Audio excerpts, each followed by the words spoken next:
வணக்கம் பிரபுகளே, எல்லாரும் எப்படி இருக்கீங்க? நல்லா இருக்கீங்களா? நானும் நல்லா இருக்கேங்க. இன்றைக்கி நம்ம பார்க்க போகிற ரெசிபி ஸ்ரீலங்கா ஸ்பெஷல் லவரியா தாங்க பண்ணியிருக்கிறோம். ரொம்பவே டேஸ்ட்டாக இருக்குங்க.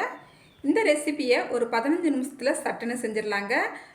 பெரியவங்கலேருந்து சின்னவங்க வரைக்கும் எல்லாருக்குமே ரொம்ப ரொம்ப பிடிக்கக்கூடிய இந்த ரெசிபியை வாங்க எப்படி செய்யலான்னு சட்டுன்னு பார்த்துடலாம்.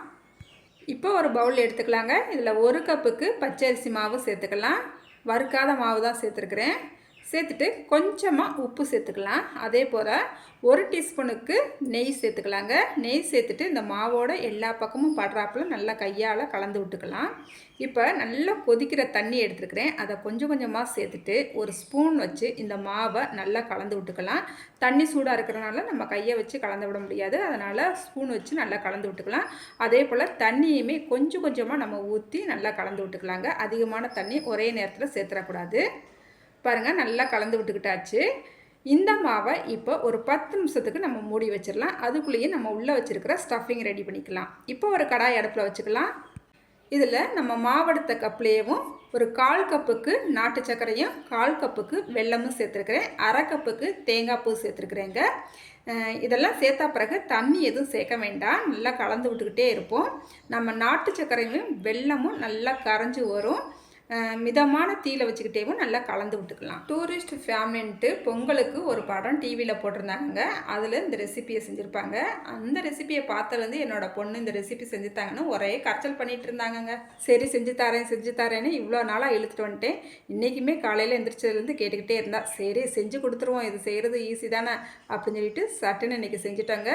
செய்கிறது ஒரு 15 நிமிஷம், ஆனால் சாப்பிட்றது பார்த்திங்கன்னா 5 நிமிஷத்தில் காலி பண்ணிட்டாங்கங்க. ஏன்னா இந்த ரெசிபி அவ்வளோ டேஸ்ட்டாக இருக்குங்க.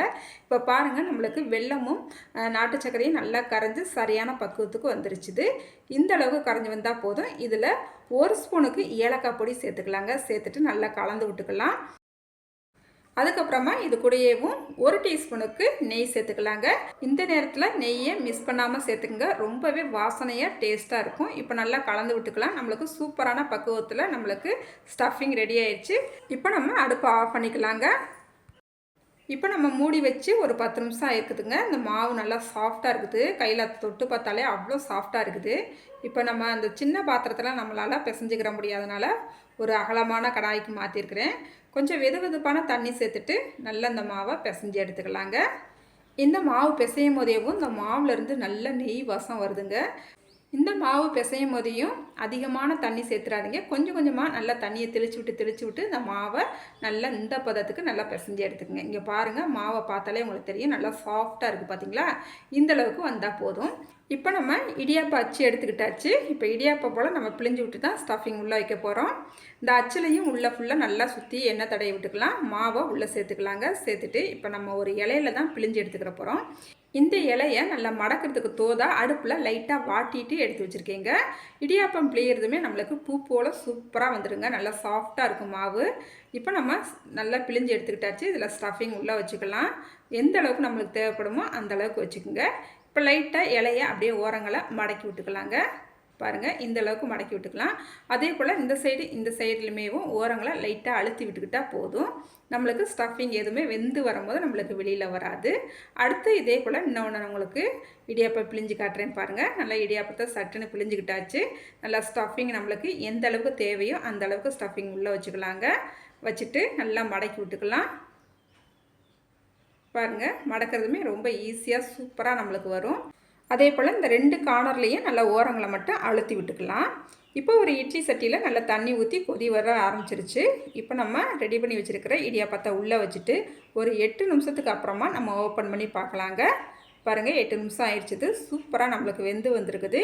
இதே போல் மீதி இருக்கிற மாவுகளையும் நம்ம ரெடி பண்ணி எடுத்துக்கலாங்க. நம்ம லவரியா செஞ்சு கொஞ்சமாக மாவு மீதமாக இருந்துச்சு. அதில் கொஞ்சமாக கொழுக்கட்டையும் போட்டு எடுத்துக்கிட்டேங்க. இதுவுமே ரொம்பவே வாசனையாக சூப்பராக இருக்குது.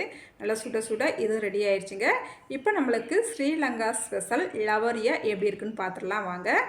இங்கே பாருங்கள், அப்படியே பார்க்கும் போதே உங்களுக்கு சாப்பிடணும்னு தோணுங்க. அவ்வளோ சாஃப்ட், அப்படியே பூ போல் உள்ளே வச்சுருக்கிற அந்த ஸ்டஃபிங்கோடு அப்படி சாப்பிடும் போதா ஆஹா, அப்படி ஒரு டேஸ்ட்டில் இருக்குங்க.